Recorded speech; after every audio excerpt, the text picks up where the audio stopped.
मेरे प्यारे भैनों भाईओ, तुहानूं सारिਆਂ ਨੂੰ जय मसीह दी। परमेश्वर का धन्नवाद है अज के दिन वास्ते। और एक बार फिर अज के दिन परमेश्वर का धन्नवाद है कि उसने सानू मौका दिता कि असी इकट्ठे बैठ के परमेश्वर के चरणों च आप अपने घर च ही आत्मा में एक मन हो के परमेश्वर के वचन को सुन सकीए, परमेश्वर के नाल समा बिता सकीए। सो आस है कि तुसी सारे आप अपने घर च ठीक होवोगे। परमेश्वर का धन्नवाद है, काफ़ी छूट सरकार वालों दी गई है बाहर अंदर निकलद्या भी। पर मैं एक गल का विचार कर रहा सी कि जदों सरकार ने छूट दी है तो हुण सानू बल्कि पहलां नालों भी ज़्यादा सावधानी वरतन की जरूरत है, क्योंकि एकदम लोग घरां चों निकले ने और लापरवाही है। और पहलां ये सी भी असीं अपने घरां च सी, बीमारी फैलन का खतरा घट सी। ते हुण जिहड़ा वा हुण क्योंकि लोग घरां चों निकले ने, असीं पहलां बड़ी सावधानी वरत रहे सी, हुण असीं भी थोड़े जे है ना बाहर अंदर जो जाने तो लापरवाह हो जाने। पर हुण ज़्यादा सावधानी की जरूरत है, क्योंकि सरकार वालों और डॉक्टरों वालों ये कहा जा रहा है कि जिहड़ा इहदा सब तो ज़्यादा मामले अजे सामने आने ने वो आउणगे जून जुलाई दे विच जाके। सो अपने आप नूं बचा के ही रखना, अजे भी पहला वांगू ही अपने आप नूं कोशिश करनी है, जे नहीं है जरूरत तो बाहर ना जाइए। और उहदे नाल नाल कोशिश करिए कि जे जाते भी जे तो अपना मूँह नक ढक के जाइए। और दूसरा भी जदों भी कोई चीज़ लियाउंदे जे उन्होंने चंगी तरह धोवो पहला, और उहदे नाल आप भी अपने हत्थ भी लगातार धोंदे रहो। सो कहने का मतलब की है कि हुण ज़्यादा सावधानी की जरूरत है पहलां नालों। पर परमेश्वर का धन्नवाद है जो उन्हें सानू पहलां भी संभाल के रखा, हुण भी संभाल के रखेगा। पर जिहड़ियां सावधानियां वो सानू वरतनियां जरूरी आ, और हुण ज़्यादा वरतनियां जरूरी, क्योंकि पहलां सब लोग आप अपने घरां दे अंदर सी, हुण लोग बाहर निकले ने। और जे कोई इस तरह मरीज़ भी बाहर निकलिया, असीं नहीं जानते किनू है किनू नहीं है, पर फिर भी सावधानी वरतनी जरूरी है। सो परमेश्वर का धन्नवाद है अज के दिन वास्ते जो उन्हें सानू अपने चरणों सानू अज का दिन बख्शिया है। असीं परमेश्वर के वचन से कुछ गल्लां ते विचार करांगे, और उस तो पहलां असीं प्रार्थना करांगे परमेश्वर के चरणों च, और फिर असीं परमेश्वर के वचन से विचार करांगे। आइए प्रार्थना करांगे। प्रभु जी, आपका धन्नवाद, आपका शुक्र करते हैं सुंदर समय लिए प्रभु, आपके पवित्र नाम की वडियाई करते हैं। प्यारे परमेश्वर, आप साडे दया दे धनी परमेश्वर जी, साडियां लोड़ां जरूरतां नूं प्रभु आपने हुण तक पूरा कीता। प्यारे परमेश्वर, सानू संभालिया, साडे भैणां भाईआं नूं प्रभु, और साडे रिश्तेदारां नूं, साडे बच्चों नूं प्रभु आपने संभाल के रखा। धन्नवाद, इस महामारी और मुश्किल के समय आप साडे नाल रहे जे प्यारे परमेश्वर, क्योंकि जे आप नाल ना हुंदे प्रभु महान परमेश्वर, तो कोई साडी राखी नहीं कर सकता। केवल आप दी राखी है प्रभु कि असीं बचे रहें। प्यारे परमेश्वर, आपका धन्नवाद करते हैं, और यही प्रार्थना है कि आप दी राखी हमेशा साडे नाल और आपके सबना लोगों के नाल प्रभु बनी रहे, और दुनिया चो जल्दी महामारी जो है जल्दी खत्म हो जाए प्यारे प्रभु, और लोग प्रभु पहला वांग अपनी नॉर्मल जिंदगी जी सकन प्यारे परमेश्वर, अपने काम कार कर सकन। अज के दिन खास करके प्रार्थना उन्होंने वास्ते प्रभु जिन्होंने पैसे तेले की मुश्किल है, रोटी की मुश्किल है प्रभु जी, उन्होंने भी सारे इंतजाम हो सकन प्यारे परमेश्वर। और प्रभु किसी ने भुखा ना सोना पवे प्यारे प्रभु, बड़ी मदद सहायता करो। आपके वचनों लिए शुक्रगुजार हाँ खुदावंदा, अज के दिन लिए शुक्रगुजार हाँ प्यारे परमेश्वर। आपके वचनों पर कुछ देर विचार करते हैं प्रभु, आप साड़ी मदद और सहायता करना प्यारे परमेश्वर, बड़ी मदद करना प्यारे प्रभु। आपका आत्मा साडे नाल गलबात करे, दास कमजोर है, निर्बल है, प्राप्त सामर्थी परमेश्वर जी प्रभु जी, साडी सारिਆਂ ਦੀ मदद और सहायता करो। एक एक दे नाल होवो प्यारे परमेश्वर, जिते जिते भी अज के दिन आपके लोग इकट्ठे ने सारे प्रभु महान परमेश्वर, आत्मा में एक मन हो के प्यारे प्रभु आपके चरणों चुक सकन, आपकी आवाज़ में सुन सकन। दास में भी प्रभु महान परमेश्वर अपनी महिमा लिए इस्तेमाल करो प्रभु, जिवें आप मूसा के राही होके बोले प्यारे परमेश्वर पिता, दास के राही भी होके बोलो, आपके लोग आपके वचन को सुनन और तसल्ली पाउण प्यारे परमेश्वर, बड़ी मदद सहायता करो। आपके पवित्र नाम की वडियाई करते हैं, प्रार्थना विनती प्रभु यीशु मसीह के नाम च मंगते हैं, आमीन। सो परमेश्वर का धन्नवाद है प्रभु के वचन वास्ते। अज असी जिहड़े विषय ते विचार करन जा रहे हैं ਉਹਦੇ बारे सानू आम ही सुनन नूं बहुत इन्हां पिछले दिनों च मिलिया, और बहुत सारे वहम भरम भी साडे दिलों दे विच बैठ गए इहो जिहे प्रचार सुन के, गल्लां सुन के। और है ना जो असी परमेश्वर के वचन नूं चंगी तरह नहीं जानते तो फिर असी हर तरह की सिक्ख्या ते विश्वास कर लेने हैं। जो भी अजकल तुहानूं पता ही सब कुछ इंटरनेट पर चल रहा है, प्रचार भी इंटरनेट पर हो रहे हैं। और जो असी परमेश्वर के वचन नूं चंगी तरह नहीं जानते तो फिर जो भी सानूं सिखाया जाता असी फट उस गल ते विश्वास कर लेने, क्योंकि असी सोचते कि सारा सब तो बाइबल चो ही सिखा रहे। पर सानूं जो असी परमेश्वर के वचन नूं पढ़ते हैं, जानते हैं, ਉਹਦਾ अध्ययन करते हैं, अगों पिछों देखते हैं सारिया चीज़ों के विच, ते फिर सानूं पता लगता है कि सच्चाई की है। इन्हां दिनां दे विच जिहड़े विषय ते मैं गल करन जा रहा है, मैं इस तो पहलां इस विषय ते खास करके गल नहीं की, पर अज असीं इस विषय ते थोड़ी जी गल करांगे। ਅੰਤ ਸਮਾਂ ਬਾਈਬਲ ਦੇ ਵਿੱਚ ਜੇ ਅਸੀਂ ਪੜ੍ਹੀਏ ਤਾਂ ਅੰਤ ਸਮੇਂ ਬਾਰੇ ਬਹੁਤ ਕੁਝ ਲਿਖਿਆ। ਬਹੁਤ ਸਾਰੀ ਜਗ੍ਹਾ 'ਤੇ ਇਹਨੂੰ ਪ੍ਰਭੂ ਦਾ ਦਿਨ ਕਿਹਾ ਗਿਆ ਹੈ ਨਾ, ਪ੍ਰਭੂ ਦੇ ਕ੍ਰੋਧ ਦਾ ਦਿਨ ਕਿਹਾ ਗਿਆ, ਅੰਤ ਸਮਾਂ ਕਿਹਾ ਗਿਆ ਹੈ ਨਾ, ਔਰ ਆਖਰੀ ਘੜੀ ਕਿਹਾ ਗਿਆ। ਕਈ ਤਰ੍ਹਾਂ ਦੇ ਨਾਲ ਇਸ ਸਮੇਂ ਨੂੰ ਸੰਬੋਧਨ ਕੀਤਾ ਗਿਆ ਜਿਹਨੂੰ ਅਸੀਂ ਅੰਤ ਸਮਾਂ ਕਹਿ ਦਿੰਦੇ।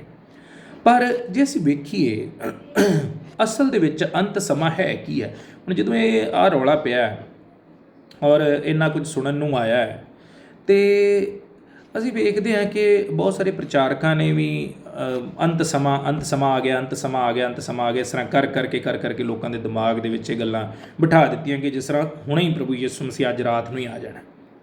ਪ੍ਰਭੂ ਯਿਸੂ ਮਸੀਹ ਦਾ ਕੋਈ ਪਤਾ ਨਹੀਂ ਕਿ ਕਿਹੜੇ ਸਮੇਂ ਆਉਣਾ, ਹੋ ਸਕਦਾ ਅੱਜ ਰਾਤ ਨੂੰ ਵੀ ਆ ਜਾਏ। ਪਰ ਜਿਹੜੇ ਹਿਸਾਬ ਦੇ ਨਾਲ ਲੋਕਾਂ ਦੇ ਮਨਾਂ ਦੇ ਵਿੱਚ ਇੱਕ ਤਰ੍ਹਾਂ ਦਾ ਜਿਹੜਾ ਡਰ ਪਰਮੇਸ਼ਵਰ ਦੇ ਲਈ ਹੋਣਾ ਚਾਹੀਦਾ ਉਹ ਨਾ ਹੋ ਕੇ ਅੰਤ ਸਮੇਂ ਦਾ ਡਰ ਜਿਹੜਾ ਲੋਕਾਂ ਦੇ ਦਿਲਾਂ ਦੇ ਵਿੱਚ ਪਾ ਦਿੱਤਾ, ਉਹ ਬਾਈਬਲ ਤੋਂ ਥੋੜ੍ਹਾ ਜਿਹਾ ਬਾਹਰ ਜਾ ਕੇ ਲੋਕਾਂ ਨੇ ਗੱਲ ਕੀਤੀ। ਸੋ ਅਸੀਂ ਇਸ ਵਿਸ਼ੇ 'ਤੇ ਗੱਲ ਕਰਾਂਗੇ। ਪਰ ਅੰਤ ਸਮਾਂ ਹੈ ਕੀ ਹੈ। ਬਾਈਬਲ ਦੇ ਵਿੱਚ ਕਈ ਤਰ੍ਹਾਂ ਦੇ ਨਾਲ ਅੰਤ ਸਮੇਂ ਬਾਰੇ ਦੱਸਿਆ ਗਿਆ। ਜੇ ਤੁਸੀਂ ਪ੍ਰਕਾਸ਼ ਦੀ ਪੋਥੀ 'ਚ ਵੇਖੋ, ਯਸਾਇਆ ਦੇ ਵਿੱਚ ਵੇਖੋ, ਮੱਤੀ 'ਚ ਵੇਖੋ, ਮਰਕੁਸ 'ਚ ਵੀ ਲਿਖਿਆ ਔਰ ਪਹਿਲਾ ਤਿਮੋਥੀਉਸ 'ਚ ਵੀ ਲਿਖਿਆ। ਕਈ ਜਗ੍ਹਾ 'ਤੇ ਸਾਨੂੰ ਅੰਤ ਸਮੇਂ ਬਾਰੇ ਦੱਸਿਆ ਗਿਆ ਬਾਈਬਲ ਦੇ ਵਿੱਚ, ਔਰ ਪ੍ਰਭੂ ਯਿਸੂ ਮਸੀਹ ਨੇ ਆਪ ਵੀ ਅੰਤ ਸਮੇਂ ਬਾਰੇ ਸਾਨੂੰ ਕਈ ਗੱਲਾਂ ਇਹਦੇ ਬਾਰੇ ਦੱਸੀਆਂ। ਪਰ ਜਦੋਂ ਅਸੀਂ ਵੇਖਦੇ ਹਾਂ, ਅਸੀਂ ਆਪਣਾ ਅਧਿਆਇ ਜਿਹੜਾ ਅਸੀਂ ਬਾਈਬਲ ਦੇ ਵਿੱਚੋਂ ਪੜ੍ਹਨ ਜਾ ਰਹੇ ਉਹਨੂੰ ਅਸੀਂ ਪਹਿਲਾਂ ਪੜ੍ਹ ਲਾਂਗੇ, ਜਿਹੜਾ ਸਾਡਾ ਅੱਜ ਦਾ ਪੋਰਸ਼ਨ ਹੈ, ਜਿਹੜਾ ਹਿੱਸਾ ਅਸੀਂ ਪੜ੍ਹਨਾ ਹੈ, ਔਰ ਉਸ ਤੋਂ ਬਾਅਦ ਫਿਰ ਅਸੀਂ ਇਸ ਉੱਤੇ ਹੋਰ ਜ਼ਿਆਦਾ ਗੱਲ ਕਰਾਂਗੇ। ਸੋ ਅਸੀਂ ਪੜ੍ਹਾਂਗੇ ਮੱਤੀ ਦੀ ਇੰਜੀਲ 24 ਅਧਿਆਏ ਔਰ ਉਹਦੀ 3 ਤੋਂ ਲੈ ਕੇ 14 ਆਇਤ ਤੱਕ। ਮੱਤੀ ਦੀ ਇੰਜੀਲ 24 ਅਧਿਆਏ ਔਰ ਉਹਦੀ 3 ਤੋਂ ਲੈ ਕੇ 14 ਆਇਤ ਤੱਕ ਅਸੀਂ ਪੜ੍ਹਾਂਗੇ। ਮੈਂ ਇਸ ਨੂੰ ਪੜ੍ਹਨਾ ਸ਼ੁਰੂ ਕਰਾਂਗਾ। ਜੇ ਤੁਸੀਂ ਹੁਣ ਨਾਲ ਨਾ ਵੀ ਇਹਨੂੰ ਖੋਲ੍ਹ ਪਾਉਂਦੇ, ਆਪਣੀ ਬਾਈਬਲ ਨਹੀਂ ਖੋਲ੍ਹ ਪਾਉਂਦੇ, ਫਿਰ ਵੀ ਤੁਸੀਂ ਬਾਅਦ 'ਚ ਵੀ ਇਸ ਅਧਿਆਏ ਨੂੰ ਇਸ ਹਿੱਸੇ ਨੂੰ ਪੜ੍ਹ ਸਕਦੇ, ਬਲਕਿ ਪੂਰੇ ਅਧਿਆਏ ਨੂੰ ਪੜ੍ਹੀਏ ਜਦੋਂ ਤੁਹਾਨੂੰ ਮੌਕਾ ਮਿਲੇ। ਪਰ ਅਸੀਂ ਅੱਜ ਜਿਹੜਾ ਵਿਚਾਰ ਕਰਾਂਗੇ ਉਹ ਇਹਨਾਂ ਕੁਝ ਆਇਤਾਂ 'ਤੇ ਕਰਾਂਗੇ। ਸੋ ਮੱਤੀ ਦੀ ਇੰਜੀਲ 24 ਅਧਿਆਏ 3 ਤੋਂ ਲੈ ਕੇ 14 ਹੈ।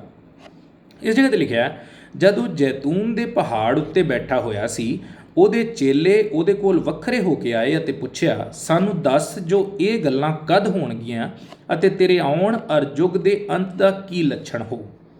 ਯਿਸੂ ਨੇ ਉਹਨਾਂ ਨੂੰ ਉੱਤਰ ਦਿੱਤਾ, ਚੌਕਸ ਰਹੋ ਭਈ ਤੁਹਾਨੂੰ ਕੋਈ ਭੁਲਾਵੇ ਵਿੱਚ ਨਾ ਪਾਵੇ, ਕਿਉਂ ਜੋ ਮੇਰਾ ਨਾਮ ਧਾਰ ਕੇ ਬਥੇਰੇ ਇਹ ਕਹਿੰਦੇ ਆਉਣਗੇ ਜੋ ਮੈਂ ਮਸੀਹ ਹਾਂ, ਅਤੇ ਬਹੁਤਿਆਂ ਨੂੰ ਭੁਲਾਵੇ ਵਿੱਚ ਪਾ ਦੇਣਗੇ। ਤੁਸੀਂ ਲੜਾਈਆਂ ਅਤੇ ਲੜਾਈਆਂ ਦੀਆਂ ਆਵਾਜ਼ਾਂ ਸੁਣੋਗੇ। ਖਬਰਦਾਰ ਕਿਤੇ ਘਬਰਾ ਨਾ ਜਾਣਾ, ਕਿਉਂ ਜੋ ਇਹ ਗੱਲਾਂ ਤਾਂ ਹੋਣੀਆਂ ਹੀ ਹਨ, ਪਰ ਅਜੇ ਅੰਤ ਨਹੀਂ। ਕੌਮ ਉੱਤੇ ਅਤੇ ਪਾਤਸ਼ਾਹੀ ਉੱਤੇ ਚੜ੍ਹਾਈ ਕਰੇਗੀ, ਅਤੇ ਥਾਂ ਕਾਲ ਪੈਣਗੇ ਅਤੇ ਭੁਚਾਲ ਆਉਣਗੇ, ਪਰ ਇਹ ਸਭ ਕੁਝ ਪੀੜਾਂ ਦਾ ਆਰੰਭ ਹੈ। ਤਦ ਉਹ ਤੁਹਾਨੂੰ ਬਿਪਤਾ ਲਈ ਫੜਵਾ ਦੇਣਗੇ ਔਰ ਤੁਹਾਨੂੰ ਮਾਰ ਦੇਣਗੇ, ਅਤੇ ਮੇਰੇ ਨਾਮ ਦੇ ਕਾਰਨ ਸਾਰੀਆਂ ਕੌਮਾਂ ਤੁਹਾਡੇ ਨਾਲ ਵੈਰ ਰੱਖਣਗੀਆਂ, ਅਤੇ ਉਸ ਸਮੇਂ ਬਥੇਰੇ ਠੋਕਰ ਖਾਣਗੇ, ਅਤੇ ਇੱਕ ਦੂਏ ਨੂੰ ਫੜਵਾਏਗਾ ਅਤੇ ਇੱਕ ਦੂਏ ਨਾਲ ਵੈਰ ਰੱਖੇਗਾ, ਔਰ ਬਹੁਤ ਝੂਠੇ ਨਬੀ ਉੱਠਣਗੇ ਅਤੇ ਬਥੇਰਿਆਂ ਨੂੰ ਭੁਲਾਵੇ ਵਿੱਚ ਪਾ ਦੇਣਗੇ, ਅਤੇ ਕੁਧਰਮ ਦੇ ਵਧਣ ਕਰਕੇ ਬਹੁਤਿਆਂ ਦੀ ਪ੍ਰੀਤ ਠੰਡੀ ਹੋ ਜਾਵੇਗੀ, ਪਰ ਜਿਹੜਾ ਅੰਤ ਤੋੜੀ ਸਹੇਗਾ ਸੋਈ ਬਚਾਇਆ ਜਾਵੇਗਾ। ਅਤੇ ਰਾਜ ਦੀ ਇਸ ਖੁਸ਼ਖਬਰੀ ਦਾ ਪ੍ਰਚਾਰ ਸਾਰੀ ਦੁਨੀਆ ਵਿੱਚ ਕੀਤਾ ਜਾਵੇਗਾ, ਜੋ ਸਭ ਕੌਮਾਂ ਉੱਤੇ ਸਾਖੀ ਹੋਵੇ, ਤਦ ਅੰਤ ਆਵੇਗਾ। ਸੋ ਪਰਮੇਸ਼ਵਰ ਆਪਣੇ ਵਚਨ ਦੇ ਉੱਤੇ ਬਰਕਤ ਦੇਵੇ।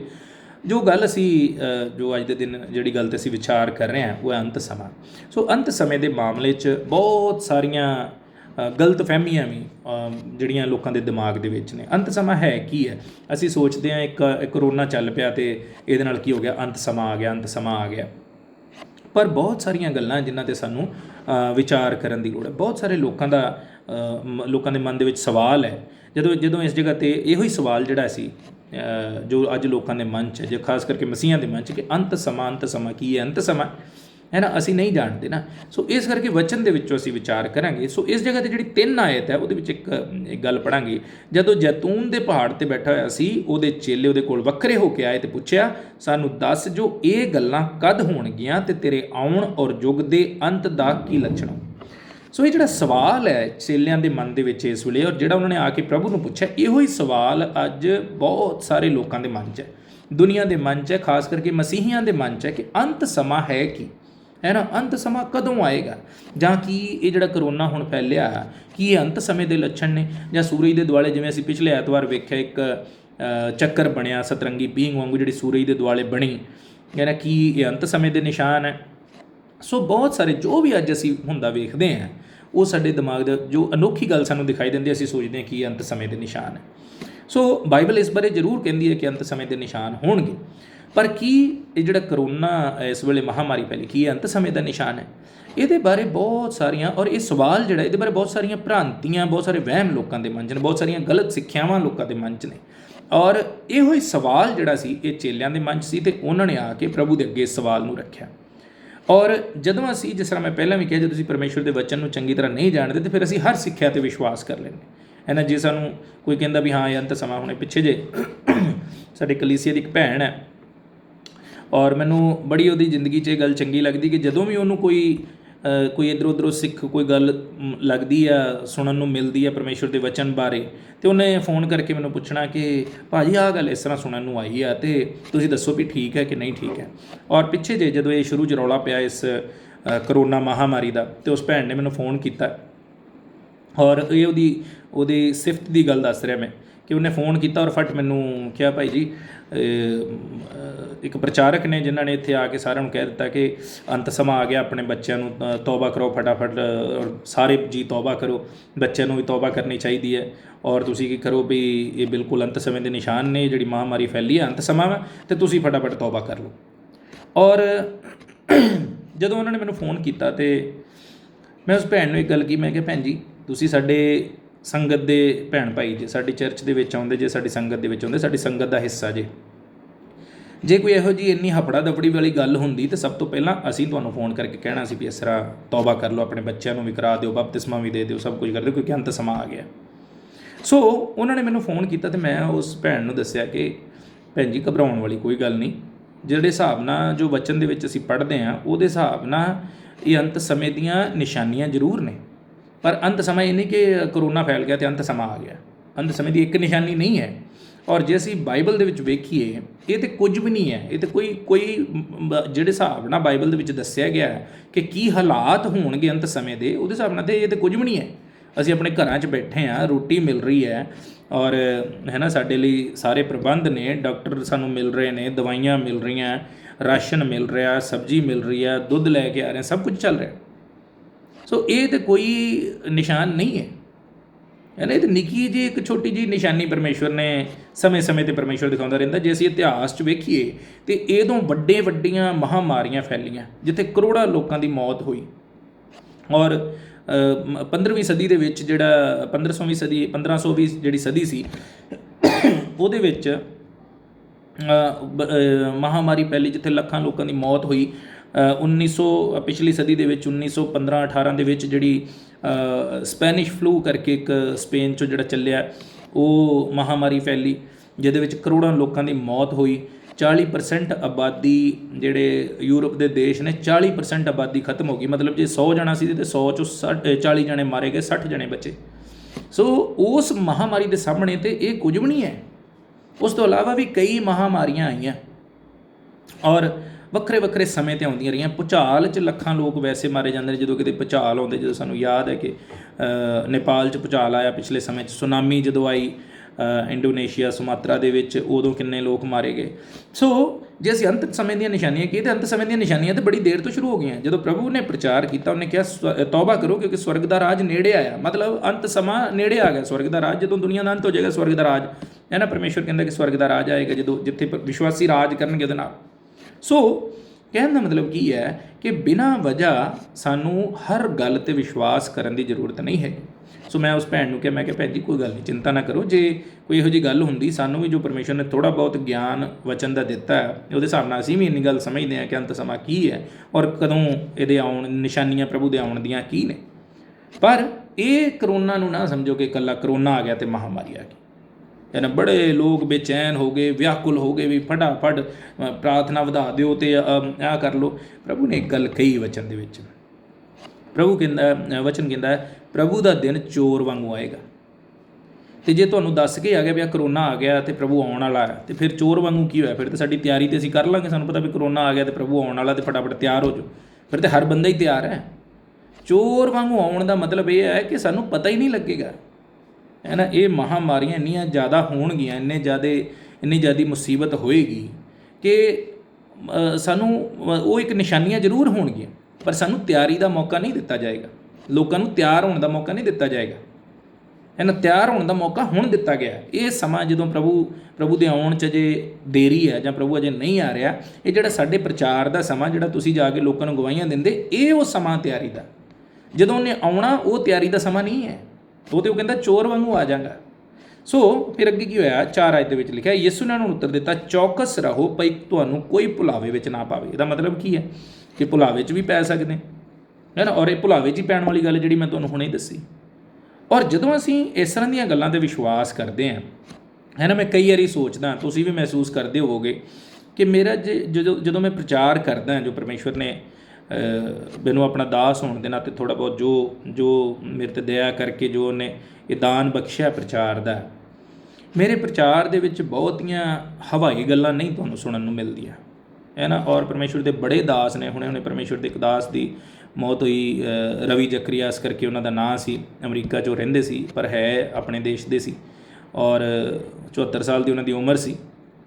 ਔਰ ਉਹਨਾਂ ਨੇ ਸਾਰੀ ਜ਼ਿੰਦਗੀ ਪ੍ਰਚਾਰ ਜਿਹੜਾ ਕੀਤਾ ਹੈ, ਉਹ ਸਿਰਫ ਸਹੀ ਜੀਵਨ 'ਤੇ ਹੀ ਪ੍ਰਚਾਰ ਕੀਤਾ। ਪਰਮੇਸ਼ਵਰ ਦੇ ਬੜੇ ਵੱਡੇ ਦਾਸ ਹੋਏ, ਔਰ ਉਹਨਾਂ ਨੇ ਲੋਕਾਂ ਦੇ ਮਨਾਂ 'ਚ ਵਹਿਮ ਪਾਉਣ ਦੀ ਕੋਸ਼ਿਸ਼ ਨਹੀਂ ਕੀਤੀ, ਸਿੱਧਾ ਪ੍ਰਚਾਰ ਕੀਤਾ ਕਿ ਸਾਨੂੰ ਸਹੀ ਜੀਵਨ ਜੀਣਾ ਚਾਹੀਦਾ ਹੈ। ਭਾਈ ਸੂਰਜ ਨੇ, ਜਿਨ੍ਹਾਂ ਦਾ ਪ੍ਰਚਾਰ ਅਸੀਂ ਗਰੁੱਪ 'ਚ ਵੀ ਪਾਉਂਦੇ ਰਹਿੰਦੇ, ਉਹ ਵੀ ਸਹੀ ਜ਼ਿੰਦਗੀ 'ਤੇ ਪ੍ਰਚਾਰ ਕਰਦੇ ਨੇ।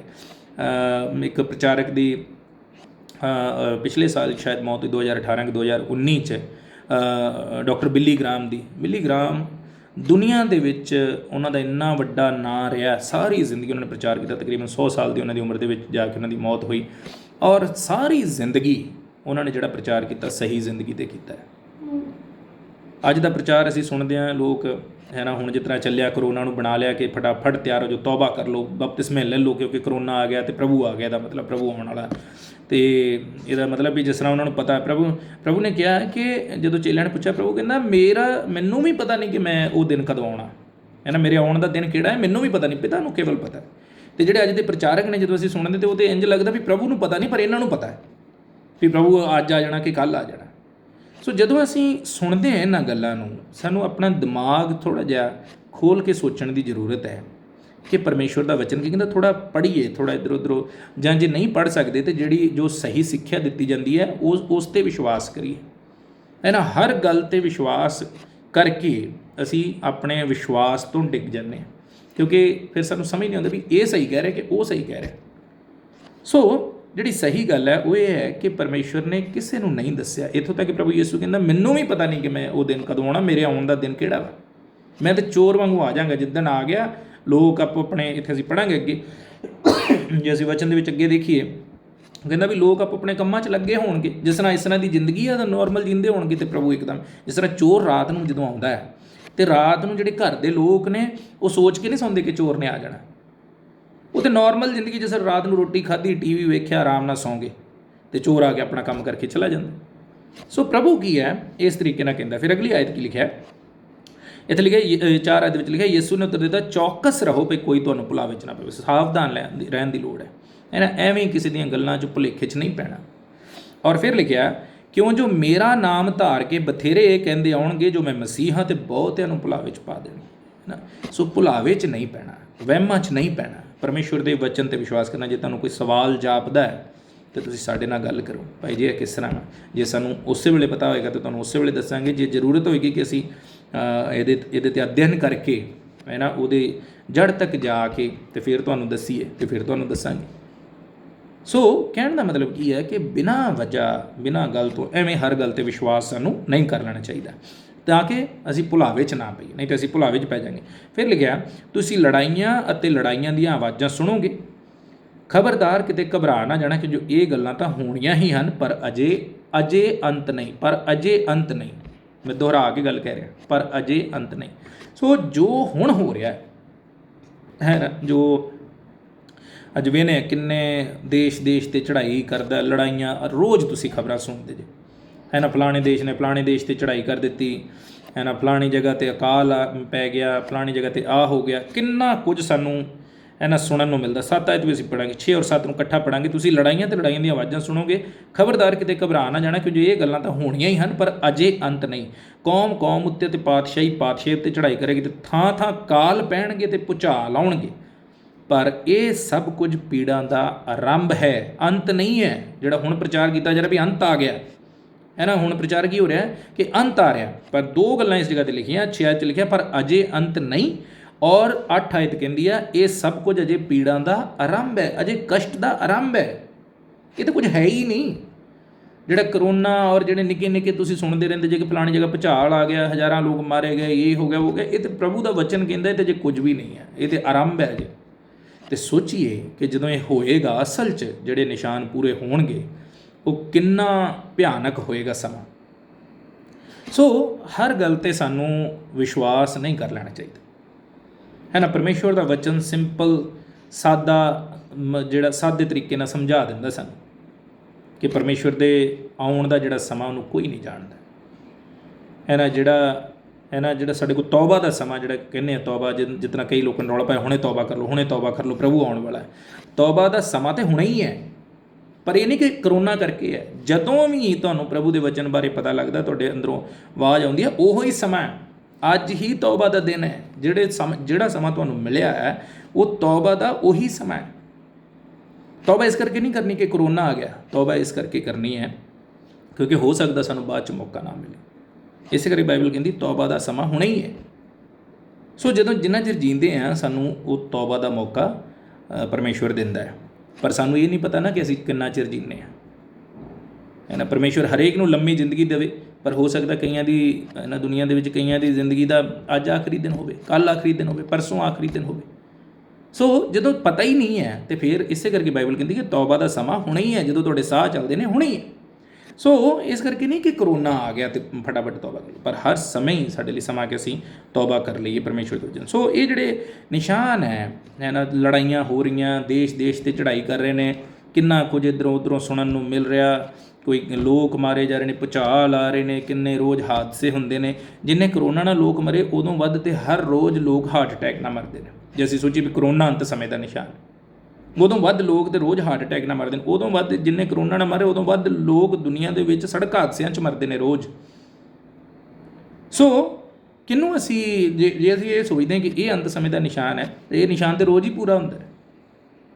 ਪਰ ਕਿਉਂਕਿ ਸਾਨੂੰ ਤਰ੍ਹਾਂ ਤਰ੍ਹਾਂ ਦੀਆਂ ਚੀਜ਼ਾਂ ਸੁਣਨ ਨੂੰ ਮਿਲ ਜਾਂਦੀਆਂ ਹੈ ਨਾ, ਅਸੀਂ ਤਰ੍ਹਾਂ ਤਰ੍ਹਾਂ ਦੇ ਪ੍ਰਚਾਰ ਸੁਣਦੇ ਹਾਂ, ਤਰ੍ਹਾਂ ਤਰ੍ਹਾਂ ਦੀਆਂ ਗੱਲਾਂ ਸੁਣਦੇ ਹਾਂ, ਸੋ ਸਾਡੇ ਮਨ 'ਚ ਆਉਂਦਾ ਵੀ ਇਹ ਕੀ ਹੈ, ਅੰਤ ਸਮੇਂ ਦਾ ਨਿਸ਼ਾਨ ਹੈ। ਪਰ ਉਹਦੇ ਨਾਲ ਨਾਲ ਇਹ ਵੀ ਹੈ ਕਿ ਇਹ ਨਿਸ਼ਾਨੀ ਜ਼ਰੂਰ ਹੈ, ਇਹ ਪਰਮੇਸ਼ਵਰ ਦੀ ਵਾਰਨਿੰਗ ਹੈ ਨਾ। ਜਿਹੜੇ ਭੁਚਾਲ, ਜਿਹੜੀਆਂ ਮੁਸੀਬਤਾਂ ਹੁੰਦੀਆਂ, ਪਰਮੇਸ਼ਵਰ ਦੀ ਵਾਰਨਿੰਗ ਹੈ ਸਾਡੇ ਸਾਰਿਆਂ ਲਈ, ਔਰ ਇਹ ਸਮੇਂ ਸਮੇਂ 'ਤੇ ਪਰਮੇਸ਼ਵਰ ਦਿੰਦਾ ਰਹਿੰਦਾ ਹੈ। ਔਰ ਇਹ ਨਹੀਂ ਕਿ ਸਿਰਫ ਕਰੋਨਾ ਦੇ ਰਾਹੀਂ, ਅੱਜ ਜਦੋਂ ਮੈਂ ਤੁਹਾਨੂੰ ਹੁਣੇ ਦੱਸਿਆ ਜਿਸ ਤਰ੍ਹਾਂ 1915-18 ਦੇ ਵਿੱਚ ਜਿਹੜਾ ਸਪੈਨਿਸ਼ ਫਲੂ ਫੈਲਿਆ, ਔਰ ਉਸ ਤੋਂ ਇਲਾਵਾ ਵੀ ਕਈ, ਮੈਂ ਕਿਸੇ ਦਿਨ ਇਸ ਬਾਰੇ ਆਪਾਂ ਗੱਲ ਕਰਾਂਗੇ, ਬਹੁਤ ਸਾਰੇ ਜਿਹੜੇ ਐਸੇ ਸਮੇਂ ਹੋਏ ਇਹ ਪਿਛਲੀਆਂ ਸਦੀਆਂ ਦੇ ਵਿੱਚ। ਹੁਣ ਸਾਡੇ ਕੋਲ ਇੰਟਰਨੈਟ ਹੈ, ਇਸ ਕਰਕੇ ਸਾਨੂੰ ਫੱਟ ਪਤਾ ਲੱਗ ਜਾਂਦਾ, ਪਰ ਬਹੁਤ ਐਸਾ ਸਮਾਂ ਰਿਹਾ ਜਦੋਂ ਦੁਨੀਆ ਦੇ ਵਿੱਚ ਕਈ ਤਰ੍ਹਾਂ ਦੀ ਮੁਸੀਬਤਾਂ ਆਈਆਂ ਔਰ ਲੱਖਾਂ ਲੋਕਾਂ ਦੀ ਮੌਤ ਹੋਈ ਹੈ, ਕਰੋੜਾਂ ਲੋਕਾਂ ਦੀ ਮੌਤ ਹੋਈ ਹੈ। ਇਹ ਪਹਿਲਾਂ ਵੀ ਰਿਹਾ। ਪਰਮੇਸ਼ਵਰ ਸਮੇਂ ਸਮੇਂ 'ਤੇ ਸਾਨੂੰ ਚੇਤਾ ਕਰਾਉਂਦਾ ਰਹਿੰਦਾ ਹੈ ਕਿ ਮਾਲਕ ਉਹ ਹੈ। ਇਨਸਾਨ ਇੰਨਾ ਘਮੰਡ, ਇੰਨਾ ਕੁਝ, ਤੁਸੀਂ ਦੇਖੋ ਕਿੰਨਾ ਕੁਝ ਬਣਿਆ, ਕਿੰਨੀ ਤਰੱਕੀ ਹੋਈ ਹੈ। ਅਤੇ ਹੁਣ ਜਦੋਂ ਪਿਛਲੇ ਦਿਨਾਂ 'ਚ ਤੁਸੀਂ ਸੜਕ 'ਤੇ ਜੇ ਕਿਤੇ ਬਾਹਰ ਨਿਕਲ ਕੇ ਵੇਖਿਆ ਕਿ ਕਿੱਥੇ ਗਈ ਉਹ ਤਰੱਕੀ, ਅਤੇ ਕਿੱਥੇ ਗਿਆ ਇਨਸਾਨ। ਤਰੱਕੀ ਉਸ ਤਰ੍ਹਾਂ ਹੀ ਪਈ ਹੈ, ਸਭ ਦੁਕਾਨਾਂ, ਬਿਜ਼ਨਸ, ਸਭ ਵੱਡੇ ਵੱਡੇ ਏਅਰਪੋਰਟ ਔਰ ਵੱਡੇ ਵੱਡੇ ਹੋਟਲ ਸਭ ਉਸ ਤਰ੍ਹਾਂ ਹੀ ਨੇ, ਸਭ ਕੁਝ ਆਪੋ ਆਪਣੀ ਜਗ੍ਹਾ 'ਤੇ ਹੈਗੇ ਨੇ, ਪਰ ਇਨਸਾਨ ਕਿੱਥੇ ਹੈ। ਸੋ ਪਰਮੇਸ਼ਵਰ ਕਹਿੰਦਾ ਹੈ ਕਿ ਜੋ ਇਨਸਾਨ ਸੋਚਦਾ ਆਪਣੇ ਆਪ 'ਚ ਉਹ ਹੈ ਨਹੀਂ ਹੈ। ਮਾਲਕ ਇਸੇ ਕਰਕੇ ਉਹ ਚੇਤਾ ਕਰਾਉਂਦਾ ਰਹਿੰਦਾ ਸਮੇਂ ਸਮੇਂ 'ਤੇ ਕਿ ਮੈਂ ਮਾਲਕ ਹੈ। ਮੈਂ ਕਈ ਵਾਰੀ ਕਿਹਾ ਜਿਸ ਤਰ੍ਹਾਂ ਪਹਿਲਾਂ ਵੀ, ਪਰਮੇਸ਼ਵਰ ਹੁਲਾਰਾ ਦਿੰਦਾ ਧਰਤੀ ਨੂੰ ਵਿੱਚ ਹੈ ਨਾ। ਜਿਸ ਤਰ੍ਹਾਂ ਤੁਸੀਂ ਬਾਲਟੀ ਦੇ ਵਿੱਚ ਪਾਣੀ ਭਰਿਆ ਹੋਵੇ ਅਤੇ ਜਦੋਂ ਹੁਲਾਰਾ ਵੱਜਦਾ ਅਤੇ ਛੁਲਕ ਵੱਜਦੀ ਹੈ, ਪਾਣੀ ਬਾਹਰ ਡੁੱਲਦਾ, ਸਾਂਭਿਆ ਜਾਂਦਾ। ਇਸੇ ਤਰ੍ਹਾਂ ਪਰਮੇਸ਼ਵਰ ਧਰਤੀ ਨੂੰ ਵਿੱਚ ਹੁਲਾਰਾ ਦਿੰਦਾ, ਚੇਤਾ ਕਰਾਉਂਦਾ ਹੈ ਕਿ ਮਾਲਕ ਕੀ ਹੈ, ਮੈਂ ਹੈ ਨਾ। ਬਾਈਬਲ 'ਚ ਲਿਖਿਆ ਧਰਤੀ ਆਕਾਸ਼ ਅਤੇ ਜੋ ਕੁਝ ਇਸ ਦੇ ਵਿੱਚ ਸਭੋ ਕੁਝ ਪਰਮੇਸ਼ਵਰ ਦਾ। ਸੋ ਉਹ ਮਾਲਕ ਹੈ, ਇਸ ਕਰਕੇ ਮਾਲਕ ਸਾਨੂੰ ਚੇਤਾ ਕਰਾਉਂਦਾ ਰਹਿੰਦਾ ਕਿ ਤੁਸੀਂ ਮਾਲਕ ਬਣਨ ਦੀ ਕੋਸ਼ਿਸ਼ ਨਾ ਕਰੋ, ਮਾਲਕ ਮੈਂ ਹੀ ਹੈ। ਔਰ ਉਹਨੇ ਇਸ ਧਰਤੀ ਆਕਾਸ਼ ਨੂੰ ਸਾਜਿਆ, ਇੱਕ ਸਮਾਂ ਆਏਗਾ ਜਦੋਂ ਇਸ ਨੂੰ ਜ਼ਰੂਰ ਖਤਮ ਕਰੇਗਾ। ਪਰ ਬਾਈਬਲ ਕੀ ਕਹਿੰਦੀ ਹੈ, ਇਹ ਅਜੇ ਪੀੜਾਂ ਦਾ ਆਰੰਭ, ਇਹ ਤਾਂ ਅਜੇ ਸ਼ੁਰੂਆਤ ਹੈ, ਪਰ ਅਜੇ ਅੰਤ ਨਹੀਂ ਹੈ, ਜਿਸ ਤਰ੍ਹਾਂ ਆਪਾਂ ਬਾਈਬਲ ਦੇ ਵਿੱਚ ਪੜ੍ਹਦੇ ਹਾਂ। ਔਰ ਫਿਰ ਕੀ ਲਿਖਿਆ ਇਸ ਤੋਂ ਅੱਗੇ, ਜੇ ਅਸੀਂ 9 ਆਇਤ ਨੂੰ ਪੜ੍ਹੀਏ, ਲਿਖਿਆ ਤਦ ਉਹ ਤੁਹਾਨੂੰ ਬਿਪਤਾ ਲਈ ਫੜਵਾ ਦੇਣਗੇ ਔਰ ਤੁਹਾਨੂੰ ਮਾਰ ਦੇਣਗੇ ਔਰ ਮੇਰੇ ਨਾਮ ਦੇ ਕਾਰਨ ਸਾਰੀਆਂ ਕੌਮਾਂ ਤੁਹਾਡੇ ਨਾਲ ਵੈਰ ਰੱਖਣਗੀਆਂ। ਸੋ ਇਹ ਅਸੀਂ ਹੁੰਦਾ ਵੇਖਦੇ ਹਾਂ, ਜਗ੍ਹਾ ਜਗ੍ਹਾ 'ਤੇ ਮਸੀਹਾਂ 'ਤੇ ਅਤਿਆਚਾਰ ਹੋ ਰਹੇ ਨੇ, ਹੈ ਨਾ। ਜੇ ਅਸੀਂ ਬਾਹਰ ਦੇਖੀਏ ਵਿਸ਼ਵਾਸ ਦੇ ਕਰਕੇ ਹੋ ਰਹੇ ਨੇ, ਜੇ ਅਸੀਂ ਆਪਣੇ ਸਮਾਜ ਦੇ ਵਿੱਚ ਵੀ ਵੇਖੀਏ ਸਾਡੇ ਵੀ ਲੋਕਾਂ ਨੂੰ ਵਿਸ਼ਵਾਸੀ ਹੋਣ ਦੇ ਕਰਕੇ ਤੰਗ ਕੀਤੇ। ਕਿੰਨੇ ਸਾਡੇ 'ਚੋਂ ਤੁਸੀਂ ਭੈਣ ਭਾਈ ਜੇ ਜਿਨ੍ਹਾਂ ਨੂੰ ਪ੍ਰਭੂ ਨੂੰ ਮੰਨਣ ਕਰਕੇ ਰੋਜ਼ ਮਿਹਣੇ ਸੁਣਨੇ ਪੈਂਦੇ ਨੇ, ਲੋਕਾਂ ਦੇ ਵੈਰ ਦਾ ਸਾਹਮਣਾ ਕਰਨਾ ਪੈਂਦਾ। ਲੋਕ ਤੁਹਾਡੇ ਨਾਲ ਇਸ ਕਰਕੇ ਮਾੜੀ ਨੀਤ ਰੱਖਦੇ ਨੇ, ਵੈਰ ਰੱਖਦੇ ਨੇ, ਦੁਸ਼ਮਣੀ ਰੱਖਦੇ ਨੇ, ਕਿਉਂਕਿ ਤੁਸੀਂ ਚਰਚ ਜਾਂਦੇ ਜੇ, ਤੁਸੀਂ ਪ੍ਰਭੂ ਨੂੰ ਮੰਨਦੇ ਜੇ। ਪਰ ਇਹ ਗੱਲ ਪ੍ਰਭੂ ਨੇ ਕਹੀ ਕਿ ਕੀ ਹੋਇਆ, ਬਿਪਤਾ ਲਈ ਲੋਕ ਫੜਵਾ ਦੇਣਗੇ, ਤੁਹਾਨੂੰ ਮਾਰ ਦੇਣਗੇ, ਅਤੇ ਮੇਰੇ ਨਾਮ ਦੇ ਕਾਰਨ ਕੀ ਲਿਖਿਆ, ਕੌਣ ਤੁਹਾਡੇ ਨਾਲ ਵੈਰ ਰੱਖੇਗਾ, ਲਿਖਿਆ ਸਾਰੀਆਂ ਕੌਮਾਂ ਤੁਹਾਡੇ ਨਾਲ ਵੈਰ ਰੱਖਣ। ਹਰ ਤਰ੍ਹਾਂ ਦੇ ਲੋਕ, ਸਭ ਲੋਕ ਸਾਡੇ ਨਾਲ ਕੀ ਰੱਖਣਗੇ, ਵੈਰ ਰੱਖਣਗੇ। ਔਰ ਫਿਰ ਅੱਗੇ ਕੀ ਲਿਖਿਆ 10 ਆਇਤ, ਅਤੇ ਉਸ ਸਮੇਂ ਬਥੇਰੇ ਠੋਕਰ ਖਾਣਗੇ ਅਤੇ ਇੱਕ ਦੂਜੇ ਨੂੰ ਫੜਵਾਏਗਾ ਅਤੇ ਇੱਕ ਦੂਜੇ ਨਾਲ ਵੈਰ ਰੱਖੇਗਾ। ਸੋ ਬਹੁਤ ਸਾਰੇ ਲੋਕ ਠੋਕਰ ਖਾ ਜਾਣਗੇ, ਆਪਸ ਦੇ ਵਿੱਚ ਹੀ ਵੈਰੀ ਬਣ ਜਾਣਗੇ। ਅਸੀਂ ਵੇਖਦੇ ਹਾਂ ਕਲੀਸਿਆ ਦੇ ਵਿੱਚ ਵੀ, ਸੰਗਤਾਂ ਦੇ ਵਿੱਚ ਵੀ ਵੇਖਦੇ ਹਾਂ, ਲੋਕ ਆਪਸ ਦੇ ਵਿੱਚ ਹੀ ਵੈਰ ਵਿਰੋਧ ਇੰਨਾ। ਅੱਜ ਅਸੀਂ ਪ੍ਰਭੂ ਨੂੰ ਮੰਨਣ ਵਾਲੇ ਲੋਕ ਹੈ। ਪਿਛਲੇ ਹਫ਼ਤੇ ਅਸੀਂ ਵੇਖ ਰਹੇ ਸੀ, ਪ੍ਰਭੂ ਕਹਿੰਦਾ ਆਪਸ ਵਿੱਚ ਇੱਕ ਦੂਜੇ ਨਾਲ ਪਿਆਰ ਰੱਖੋ। ਜੇ ਪਿਆਰ ਨਹੀਂ ਤਾਂ ਅਸੀਂ ਕਿਸ ਤਰ੍ਹਾਂ ਪ੍ਰਭੂ ਦੇ ਬਾਰੇ ਲੋਕਾਂ ਨੂੰ ਦੱਸੇ। ਪਰ ਕੀ ਲਿਖਿਆ, ਸਮਾਂ ਹੀ ਇਸ ਤਰ੍ਹਾਂ ਦਾ ਹੋਏਗਾ। ਜਿਹੜਾ ਇਹ ਸਮਾਂ ਹੁਣ ਅਸੀਂ, ਇਹ ਸ਼ੁਰੂਆਤ, ਕਿਉਂਕਿ ਅਸੀਂ ਹੁਣੇ ਪੜ੍ਹਿਆ ਵਚਨ ਦੇ ਵਿੱਚ, ਇਹ ਸ਼ੁਰੂਆਤ ਹੈ। ਔਰ ਐਸੇ ਸਮੇਂ ਦੇ ਵਿੱਚ ਕੀ ਹੈ, ਇਹ ਚੀਜ਼ਾਂ ਹੁਣ ਹੋ ਰਹੀਆਂ ਨੇ, ਪਰ ਇਹ ਅੰਤ ਨਹੀਂ ਹੈ। ਇਹ ਅੰਤ ਸਮੇਂ ਦੀ ਸ਼ੁਰੂਆਤ ਹੈ। ਔਰ ਬੜੇ ਧਿਆਨ ਨਾਲ ਸੁਣੀ, ਜਿਹੜਾ ਅੰਤ ਸਮਾਂ ਇਹ ਕਿੰਨਾ ਲੰਮਾ, ਫਰਜ਼ ਕਰੋ ਹੈ ਨਾ। ਅੱਜ ਜੇ ਇਸ ਸਾਲ ਤੋਂ ਹੀ ਲਾ ਲਈਏ ਵੀ 2020 ਤੋਂ ਅੰਤ ਸਮੇਂ ਦੀ ਸ਼ੁਰੂਆਤ ਹੋ ਗਈ। ਹੁਣ ਸਾਨੂੰ ਨਹੀਂ ਪਤਾ ਕਿ ਅੰਤ ਸਮਾਂ ਕਿੰਨਾ ਲੰਮਾ ਹੈ, ਯਾਨੀ 5 ਸਾਲ ਰਹਿਣਾ, 10 ਸਾਲ ਰਹਿਣਾ, 20 ਸਾਲ ਰਹਿਣਾ, ਅੰਤ ਸਮਾਂ ਕਦੋਂ ਤੱਕ ਚੱਲਣਾ। ਪਰਮੇਸ਼ਵਰ ਦੇ ਜੇ ਵਚਨ ਦੀ ਗੱਲ ਕਰੀਏ ਤਾਂ ਬਾਈਬਲ ਕਹਿੰਦੀ ਪਰਮੇਸ਼ਵਰ ਦੀ ਨਜ਼ਰ ਦੇ ਵਿੱਚ, ਪਰਮੇਸ਼ਵਰ ਦੇ ਲੇਖੇ ਇੱਕ ਦਿਨ ਹੈ ਨਾ ਜਿਹੜਾ ਉਹ 1000 ਦਿਨਾਂ ਦੇ ਬਰਾਬਰ ਹੈ। ਸੋ ਇਹ ਅੰਤ ਸਮਾਂ ਕਿੰਨੇ ਸਮੇਂ ਦਾ, ਪਰ ਲਿਖਿਆ ਇਹ ਸ਼ੁਰੂਆਤ ਹੈ ਨਾ। ਇਹ ਅੰਤ ਸਮੇਂ ਦੀਆਂ ਨਿਸ਼ਾਨੀਆਂ ਨੇ ਕਿ ਅੰਤ ਸਮਾਂ ਕੀ ਹੈ, ਸ਼ੁਰੂ ਹੋ ਗਿਆ। ਇਹ ਨਹੀਂ ਕਿ ਅੰਤ ਅੱਜ ਪ੍ਰਭੂ ਯਿਸੂ ਮਸੀਹ ਆ ਗਿਆ, ਅੱਜ ਅੰਤ ਸਮਾਂ ਖਤਮ ਹੋ ਗਿਆ। ਨਹੀਂ, ਅੰਤ ਸਮੇਂ ਦੀ ਸ਼ੁਰੂਆਤ ਹੈ। ਇਹ ਕੀ ਨੇ, ਨਿਸ਼ਾਨੀਆਂ। ਸੋ ਕੀ ਲਿਖਿਆ, ਇੱਕ ਦੂਜੇ ਨਾਲ ਲੋਕ ਵੈਰ ਰੱਖਣਗੇ, ਯਾਨੀ ਇੱਕ ਦੂਜੇ ਨੂੰ ਫੜਵਾ ਦੇਣਗੇ, ਆਪਸ ਦੇ ਵਿੱਚ ਵੈਰ ਰੱਖਣਗੇ, ਅਤੇ ਬਹੁਤ ਸਾਰੇ ਲੋਕ ਠੋਕਰ ਖਾ ਜਾਣਗੇ। ਠੋਕਰ ਖਾਣ ਦਾ ਮਤਲਬ ਕੀ ਹੈ, ਵਿਸ਼ਵਾਸ ਤੋਂ ਫਿਰ ਜਾਣਗੇ, ਵਿਸ਼ਵਾਸ ਨੂੰ ਤਿਆਗ ਦੇਣਗੇ, ਪ੍ਰਭੂ ਨੂੰ ਛੱਡ ਦੇਣਗੇ। ਕਿਉਂਕਿ ਅਸੀਂ ਵੇਖਦੇ ਹਾਂ ਜਦੋਂ ਸਮਾਜ ਦੇ ਵਿੱਚ ਆਪਸ ਦੇ ਵਿੱਚ ਇੰਨੇ ਖਿੱਚੋ ਤਾਣ, ਲੋਕ ਇੱਕ ਦੂਜੇ ਕਰਕੇ ਹੈ ਨਾ, ਅਸੀਂ ਸੰਗਤ ਛੱਡ ਦਿੰਦੇ ਹਾਂ, ਚਰਚ ਛੱਡ ਦਿੰਦੇ ਹਾਂ, ਲੋਕ ਪ੍ਰਭੂ ਨੂੰ ਮੰਨਣਾ ਛੱਡ ਦਿੰਦੇ ਨੇ। ਸੋ ਕੀ ਹੈ, ਇੱਕ ਦੂਜੇ ਤੋਂ ਅਸੀਂ ਕੀ ਖਾਂਦੇ ਹਾਂ, ਠੋਕਰ ਖਾਂਦੇ ਹਾਂ। ਪਰ ਪ੍ਰਭੂ ਕਹਿੰਦਾ ਕੀ ਹੈ, ਅੰਤ ਸਮੇਂ ਦੀਆਂ ਨਿਸ਼ਾਨੀਆਂ। ਸੋ ਸਾਨੂੰ ਹੋਰ ਵੀ ਮਜ਼ਬੂਤ ਹੋਣ ਦੀ ਲੋੜ ਹੈ ਨਾ। ਇੱਧਰ ਉੱਧਰ ਵੇਖਣ ਦੀ ਲੋੜ ਨਹੀਂ, ਕੌਣ ਕਿਸ ਤਰ੍ਹਾਂ ਦਾ, ਕਿਸ ਨੇ ਕੀ ਕੀਤਾ, ਕਿਸ ਨੇ ਹੈ ਨਾ, ਕੋਈ ਚਰਚ ਕਿਸ ਤਰ੍ਹਾਂ ਆਇਆ, ਜਾਂ ਕਈ ਤਰ੍ਹਾਂ ਦੀਆਂ ਗੱਲਾਂ ਸੁਣਨ ਨੂੰ ਮਿਲਦੀਆਂ। ਪਰ ਕੀ ਹੈ, ਸਾਨੂੰ ਆਪਣੇ ਨਾਲ ਮਤਲਬ ਰੱਖਣ ਦੀ ਲੋੜ ਹੈ। ਜਿਹੜੀਆਂ ਅਸੀਂ 5 ਕੁਆਰੀਆਂ ਬਾਰੇ ਜਿਹੜੇ ਅਸੀਂ ਪੜ੍ਹਦੇ ਹਾਂ, 5 ਮੂਰਖ ਅਤੇ 5 ਸਿਆਣੀਆਂ ਸੀ। ਜੇ ਉਹ ਇੱਕ ਦੂਜੀ ਵੱਲ ਵਹਿੰਦੀਆਂ ਰਹਿੰਦੀਆਂ ਤਾਂ ਦੋਵੇਂ ਰਹਿ ਜਾਂਦੀਆਂ। ਪਰ ਉਹ ਆਪੋ ਆਪਣੇ ਕੰਮ 'ਤੇ, ਉਹਨਾਂ ਨੇ ਜਿਹੜੀਆਂ ਖਾਸ ਕਰਕੇ ਜਿਹੜੀਆਂ ਸਿਆਣੀਆਂ ਸੀ, ਉਹਨਾਂ ਨੇ ਆਪਣੇ ਕੰਮ 'ਤੇ ਧਿਆਨ ਦਿੱਤਾ, ਹੈ ਨਾ। ਜੇ ਉਹ ਦੂਸਰਿਆਂ ਨੂੰ ਵਹਿੰਦੀਆਂ ਵੀ ਇਹ ਵੀ ਤਾਂ ਬੈਠੀਆਂ ਹੀ ਆ, ਚਲੋ ਅਸੀਂ ਵੀ ਬੈਠੀਆਂ ਰਹਿੰਦੀਆਂ, ਕੋਈ ਗੱਲ ਨਹੀਂ, ਅਜੇ ਪ੍ਰਭੂ ਦੇ ਆਉਣ 'ਚ ਦੇਰੀ ਹੈ ਨਾ। ਜੋ ਦੂਜੀਆਂ ਵੱਲ ਵਹਿੰਦੀਆਂ ਰਹਿੰਦੀਆਂ ਤਾਂ ਉਹ ਵੀ ਰਹਿ ਜਾਂਦੀਆਂ। ਪਰ ਉਹਨਾਂ ਨੇ ਕੀ ਕੀਤਾ, ਉਹਨਾਂ ਨੇ ਆਪਣੀ ਤਿਆਰੀ ਰੱਖੀ, ਉਹਨਾਂ ਨੇ ਆਪਣੇ 'ਤੇ ਧਿਆਨ ਦਿੱਤਾ। ਸੋ ਪ੍ਰਭੂ ਕੀ ਕਹਿੰਦਾ ਹੈ, ਸਾਨੂੰ ਕੀ ਹੈ, ਤਿਆਰੀ ਰੱਖਣ ਦੀ ਲੋੜ ਹੈ। ਇਹ ਅੰਤ ਸਮੇਂ ਦੀ ਸ਼ੁਰੂਆਤ ਹੈ। ਅਸੀਂ ਪ੍ਰਭੂ ਵੱਲ ਧਿਆਨ ਰੱਖੀਏ, ਦੂਜੇ ਵੱਲ ਵੇਖਣ ਦੀ ਲੋੜ ਨਹੀਂ ਹੈ। ਔਰ ਪਰਮੇਸ਼ਵਰ ਦੇ ਵਚਨ 'ਤੇ ਹੈ ਨਾ, ਵਚਨ ਦੇ ਵਿੱਚੋਂ ਸਮਝਣ ਦੀ ਕੋਸ਼ਿਸ਼ ਕਰੀਏ ਕਿ ਅੰਤ ਸਮਾਂ ਹੈ ਕੀ।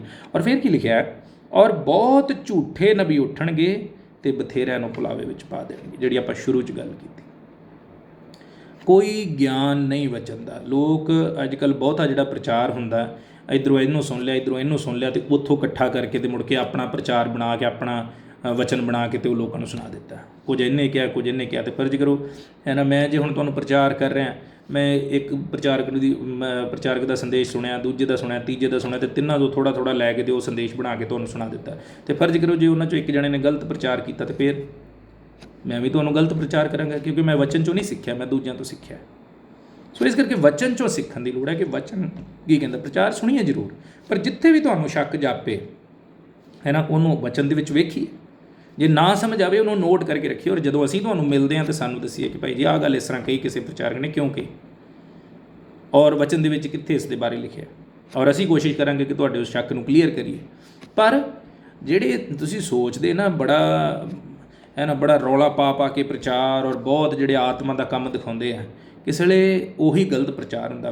ਵਜ੍ਹਾ ਕੀ ਉਹਦੇ ਪਿੱਛੇ, ਕਿਉਂਕਿ ਤੁਸੀਂ ਉਹ ਆਪਣੇ ਆਪ ਨੂੰ ਦਿਖਾਉਣਾ ਚਾਹੁੰਦੇ ਕਿ ਅਸੀਂ ਸਿੱਧੇ ਪਰਮੇਸ਼ਵਰ ਤੋਂ ਬੋਲ ਰਹੇ ਹਾਂ, ਸਾਡੇ ਰਾਹੀਂ ਪਰਮੇਸ਼ਵਰ ਬੋਲ ਰਹੇ। ਮੈਂ ਨਹੀਂ ਕਹਿੰਦਾ ਕਿ ਸਾਰੇ ਪ੍ਰਚਾਰਕ ਗਲਤ ਨੇ, ਪਰ ਕਿਸੇ ਵੇਲੇ ਅਸੀਂ ਜਦੋਂ ਇਸ ਤਰ੍ਹਾਂ ਦਾ ਬੜਾ ਰੰਗਦਾਰ ਪ੍ਰਚਾਰ ਸੁਣਦੇ ਹਾਂ, ਬੜਾ ਰੌਲੇ ਰੱਪੇ ਵਾਲਾ ਸੁਣਦੇ ਹਾਂ, ਅਤੇ ਸਾਨੂੰ ਲੱਗਦਾ ਵੀ ਇਹੋ ਹੀ ਸਹੀ ਪ੍ਰਚਾਰ ਹੈ। पर असीं ये भुल जाते हैं कि साढ़े को परमेश्वर ने अपना वचन दिता, सानूं उहदे चों जांचण की लोड़ है, समझण की लोड़ है कि असल च जिहड़ी गल सिखा रहे हैं वो है कि नहीं है। सो इस करके अंत के समय ते सानूं बहुत ज़्यादा इन्हां दिनां 'च खास करके सानूं बहुत सावधान रहने की लोड़ है, क्योंकि तरह तरह का प्रचार तुहानूं सुनन नूं मिल रहा है। और फिर की लिखा है इस जगह जिहड़ी सीगी लिखा बहुत झूठे नबी उठणगे ते बथेरिਆਂ ਨੂੰ ਭੁਲਾ ਵਿੱਚ ਪਾ ਦੇਣਗੇ। ਹੁਣ ਇਹ ਧਿਆਨ ਰੱਖੋ ਕਿ ਉਹਨਾਂ ਬਥੇਰਿਆਂ 'ਚ ਤੁਸੀਂ ਵੀ ਨਾ ਹੋਵੋ, है ना। ਉਹਨਾਂ ਬਥੇਰਿਆਂ 'ਚ ਸਾਡਾ ਵੀ ਨੰਬਰ ਨਾ ਆ ਜੇ ਜਿਹੜੇ ਭੁਲਾਵੇ 'ਚ ਪੈ ਜਾਂਦੇ ਨੇ। ਬੜੇ ਲੋਕ ਭਟਕ ਗਏ ਨੇ, ਜੇ ਅਸੀਂ ਵੇਖੀਏ ਸਮਾਜ ਦੇ ਵਿੱਚ ਚੰਗੇ ਭਲੇ ਵਿਸ਼ਵਾਸੀ ਵੇਖ ਕੇ ਬੜਾ ਦੁੱਖ ਹੁੰਦਾ ਹੈ। ਔਰ ਜਦੋਂ ਅਸੀਂ ਵੀ ਜਾ ਕੇ ਉਹਨਾਂ ਨਾਲ ਸਿਰ ਖਪਾਈ ਕਰਦੇ ਹਾਂ ਤਾਂ ਸਾਨੂੰ ਸਮਝ ਨਹੀਂ ਆਉਂਦੀ ਕਿ ਕੀ ਇਹਨਾਂ ਨੂੰ ਕਹੀਏ, है ना। ਬਾਈਬਲ ਸਾਫ਼ ਸਪਸ਼ਟ ਸਾਨੂੰ ਦੱਸਦੀ ਹੈ ਯਾਰ ਸਿੱਧਾ ਸਿੱਧਾ ਅਸੀਂ ਪਰਮੇਸ਼ਵਰ ਨੂੰ ਕਿਉਂ ਨਹੀਂ ਮੰਨ ਸਕਦੇ, ਕਿਉਂ ਅਸੀਂ ਇਹਨਾਂ ਚੀਜ਼ਾਂ ਦੇ ਵਿੱਚ ਅਜੇ ਤੱਕ ਅਸੀਂ ਇਹ ਨਹੀਂ ਸਮਝ ਪਾਏ ਕਿ ਪਰਮੇਸ਼ਵਰ ਸਾਡੀ ਜ਼ਿੰਦਗੀ 'ਚ ਕੰਮ ਕਿਵੇਂ ਕਰਦਾ, ਕਿਉਂ ਨਹੀਂ ਅਸੀਂ ਅਜੇ ਤੱਕ ਸਮਝ ਪਾਏ, है ना। ਇਹਨਾਂ ਅਸੀਂ ਵੀ ਪ੍ਰਚਾਰ ਦੇ ਵਿੱਚੋਂ ਵਚਨ ਦੇ ਵਿੱਚੋਂ ਤੁਹਾਨੂੰ ਦੱਸਦੇ ਹਾਂ, ਸਮਝਾਉਂਦੇ ਹਾਂ, ਫਿਰ ਵੀ ਅਸੀਂ ਕਿਉਂ ਹੈ ਨਾ ਇਹਨਾਂ ਚਮਤਕਾਰਾਂ ਦੇ ਪਿੱਛੇ ਔਰ ਇਹਨਾਂ ਸ਼ਕਤੀਆਂ ਦੇ ਪਿੱਛੇ ਅਸੀਂ ਵੇਖਣਾ ਚਾਹੁੰਦੇ, ਕਿਉਂ ਅਸੀਂ ਸਮਝ ਨਹੀਂ ਪਾਉਂਦੇ ਕਿ ਕਿਹੜਾ ਬੰਦਾ ਸਾਨੂੰ ਸਹੀ ਦੱਸ ਰਿਹਾ ਅਤੇ ਕਿਹੜਾ ਗਲਤ ਦੱਸ ਰਿਹਾ। ਕਈ ਜਗ੍ਹਾ ਹੁਣ ਸੁਣਨ ਨੂੰ ਮਿਲਦਾ ਹੈ ਸੰਗਤਾਂ ਟੁੱਟ ਜਾਂਦੀਆਂ ਨੇ, ਹੈ ਨਾ। ਕੋਈ ਨਵਾਂ ਪ੍ਰਚਾਰਕ ਆ ਕੇ ਹੈ ਨਾ ਕਿਸੇ ਵਿਸ਼ਵਾਸੀ ਦੇ ਘਰ ਆਇਆ ਅਤੇ ਉਹਨੇ ਕੁਝ ਐਸੀਆਂ ਗੱਲਾਂ ਹੈ ਨਾ ਦੱਸੀਆਂ ਜਿਹੜੀਆਂ ਵਿਸ਼ਵਾਸੀ ਨੂੰ ਸੁਣ ਕੇ ਲੱਗਦਾ ਕਿ ਹਾਂ ਸਹੀ ਗੱਲ ਹੈ, ਇਹ ਬੰਦਾ ਸਹੀ ਕਰ ਰਿਹਾ, ਸਾਡੀ ਕਲੀਸਿਆ ਦੇ ਵਿੱਚ ਤਾਂ ਇਹ ਗੱਲ ਹੈ ਨਹੀਂ। ਇਹਨਾਂ ਕਿਉਂ ਅਸੀਂ ਇਹ ਨਹੀਂ ਸਮਝਦੇ ਕਿ ਬਾਈਬਲ ਕਹਿੰਦੀ ਹੈ ਕਿ ਅੰਤ ਦੇ ਸਮੇਂ 'ਚ ਐਸੇ ਬਹੁਤ ਸਾਰੇ ਲੋਕ ਆਉਣਗੇ ਜਿਹੜੇ ਸਾਨੂੰ ਭੁਲਾਵੇ 'ਚ ਪਾ ਦੇਣਗੇ। ਮੈਂ ਨਹੀਂ ਕਹਿੰਦਾ ਕਿ ਮੇਰੇ ਪ੍ਰਚਾਰ 'ਤੇ ਵਿਸ਼ਵਾਸ ਕਰੋ, ਮੈਂ ਨਹੀਂ ਕਹਿੰਦਾ ਕਿ ਇਸ ਕਲੀਸਿਆ 'ਤੇ ਵਿਸ਼ਵਾਸ ਕਰੋ, ਮੈਂ ਨਹੀਂ ਕਹਿੰਦਾ ਵੀ ਇਹ ਕਲੀਸਿਆ ਜਿਹਦੇ 'ਚ ਬੜੀ ਸ਼ਕਤੀ ਹੈ ਅਤੇ ਬਿਲਕੁਲ ਅਸੀਂ ਸੱਚੇ ਤਰੀਕੇ ਨਾਲ ਪਰਮੇਸ਼ਵਰ ਦੇ ਪਿੱਛੇ ਚੱਲੋ, ਮੈਂ ਕੁਝ ਨਹੀਂ ਕਹਿੰਦਾ। ਮੈਂ ਇਹ ਕਹਿੰਦਾ ਕਿ ਜੋ ਵਚਨ ਕਹਿੰਦਾ ਉਹਦੇ ਹਿਸਾਬ ਨਾਲ ਤੁਸੀਂ ਗੌਰ ਕਰੋ, ਹੈ ਨਾ। ਮੇਰੇ 'ਤੇ ਵਿਸ਼ਵਾਸ ਨਾ ਕਰੋ, ਪਰ ਪਰਮੇਸ਼ਵਰ ਦੇ ਵਚਨ 'ਤੇ ਵਿਸ਼ਵਾਸ ਕਰੋ। ਔਰ ਮੈਂ ਹਮੇਸ਼ਾ ਇਹੀ ਗੱਲ ਤੁਹਾਡੇ ਸਾਹਮਣੇ ਰੱਖਦਾ ਹਾਂ ਕਿ ਜੇ ਵਚਨ 'ਚੋਂ ਬਾਹਰ ਹੋਵੇ ਫਿਰ ਅਸੀਂ ਗੁਨਾਹਗਾਰ, ਹੈ ਨਾ। ਬੜੇ ਲੋਕ ਕਈ ਤਰ੍ਹਾਂ ਦਾ ਪ੍ਰਚਾਰ, ਕਈ ਤਰ੍ਹਾਂ ਦੇ, ਕਿਉਂਕਿ ਅੱਜ ਦਾ ਸਮਾਂ ਐਸਾ ਹੀ ਹੈ। ਹੁਣੇ ਜੇ ਤੁਸੀਂ ਗਰੁੱਪ 'ਚ ਇੱਕ ਵੀਡੀਓ ਦੇਖੀ ਹੋਏਗੀ ਤਾਂ ਮੈਂ ਪਾਇਆ ਜਿਹੜਾ ਇੱਕ ਪ੍ਰਚਾਰਕ ਹੈ, ਮੈਂ ਨਾਂ ਨਹੀਂ ਦੱਸਣਾ, ਜਿੰਨਾ ਵੀਡੀਓ ਵੇਖੀ ਉਹਨਾਂ ਨੂੰ ਪਤਾ ਹੋਏਗਾ ਕੀ ਕਹਿ ਰਿਹਾ, ਧਿਆਨ ਨਾਲ ਉਹਨੂੰ ਸੁਣੋ। ਉਹ ਕਹਿੰਦਾ ਮਿਰਾਕਲ ਮਨੀ ਤੁਹਾਡੇ ਘਰਾਂ 'ਚ ਆਏਗੀ, ਤੁਹਾਡੇ ਬੈਂਕ ਦੇ ਵਿੱਚ ਆਏਗੀ। ਮਿਰਾਕਲ ਮਨੀ ਕੀ ਹੈ? ਚਮਤਕਾਰੀ ਪੈਸਾ। ਔਰ ਉਸ ਵੀਡੀਓ ਦੇ ਵਿੱਚ ਤੁਸੀਂ ਜੇ ਦੇਖਿਆ ਹੋਏ ਤਾਂ ਉਹ ਸਾਰਿਆਂ ਨੂੰ ਕਹਿ ਰਿਹਾ ਕਿ ਆਪੋ ਆਪਣੇ ਪਰਸ ਕੱਢ ਕੇ ਆਪਣੇ ਹੱਥਾਂ 'ਚ ਫੜ ਲਓ, ਜਿਨ੍ਹਾਂ ਦੇ ਕੋਲ ATM ਹੈ ATM ਕਾਰਡ ਆਪਣਾ ਹੱਥਾਂ 'ਚ ਫੜ ਲਓ ਔਰ ਇਸੇ ਸਮੇਂ ਤੁਹਾਡੇ ਖਾਤੇ 'ਚ ਕੀ ਹੈ ਪੈਸਾ ਆ ਜਾਏਗਾ। ਮਾफ़ ਕਰਨਾ, ਮੈਂ ਇਹ ਗੱਲ ਇਸਤੇਮਾਲ ਕਰ ਰਿਹਾ, ਸ਼ਬਦ ਇਸਤੇਮਾਲ ਕਰ ਰਿਹਾ। ਜਦੋਂ ਅਸੀਂ ਛੋਟੇ ਹੁੰਦੇ ਸੀ ਤਾਂ ਸੜਕ 'ਤੇ ਵੇਖਦੇ ਹੁੰਦੇ ਸੀ ਇੱਕ ਜਾਦੂਗਰ ਬੈਠਾ ਹੁੰਦਾ ਸੀ ਛੋਟਾ ਜਿਹਾ। ਉਹ ਜਾਦੂਗਰ ਥੋੜ੍ਹੇ ਜਿਹੇ ਲੋਕ ਉਹਦੇ ਦੁਆਲੇ ਉਹਨੇ ਇਕੱਠੇ ਕੀਤੇ ਹੁੰਦੇ ਸੀ ਅਤੇ ਉਹਨੇ ਕੀ ਕਰਨਾ, ਇੱਕ ਟੋਕਰਾ ਰੱਖਿਆ ਹੁੰਦਾ ਸੀ, ਉਹਨੇ ਕਹਿਣਾ ਇੱਕਦਮ ਚਮਤਕਾਰ ਹੋਏਗਾ ਅਤੇ ਇਹਦੇ ਵਿੱਚ ਕੀ ਹੈ ਸੱਪ ਆ ਜਾਏਗਾ ਜਾਂ ਪੈਸਾ ਆ ਜਾਏਗਾ ਜਾਂ ਕੋਈ ਜਾਨਵਰ ਆ ਜਾਏਗਾ ਜਾਂ ਪੰਛੀ ਆ ਜਾਏਗਾ। ਉਹ ਇਸ ਤਰ੍ਹਾਂ ਕਰ ਦਿੰਦਾ ਸੀ ਅਤੇ ਲੋਕਾਂ ਨੂੰ ਉਸ ਵੇਲੇ ਕਹਿੰਦੇ ਸੀ ਵੀ ਆਪਣੇ ਪੈਸੇ ਕੱਢ ਕੇ ਹੱਥਾਂ 'ਚ ਫੜ ਲਓ, ਹੈ ਨਾ। 5-5 ਰੁਪਏ ਦਾ ਨੋਟ ਕੱਢ ਕੇ ਹੱਥਾਂ 'ਚ ਫੜ ਲਓ, ਇਸ ਤਰ੍ਹਾਂ ਕਰ ਦਿੰਦਾ ਸੀ। ਔਰ ਉਹ ਕਿਸੇ ਉਹ ਜਾਦੂ ਦਿਖਾਉਣ ਲਈ ਔਰ ਉਹ ਪੈਸਿਆਂ ਲਈ ਕਰਦਾ ਸੀ।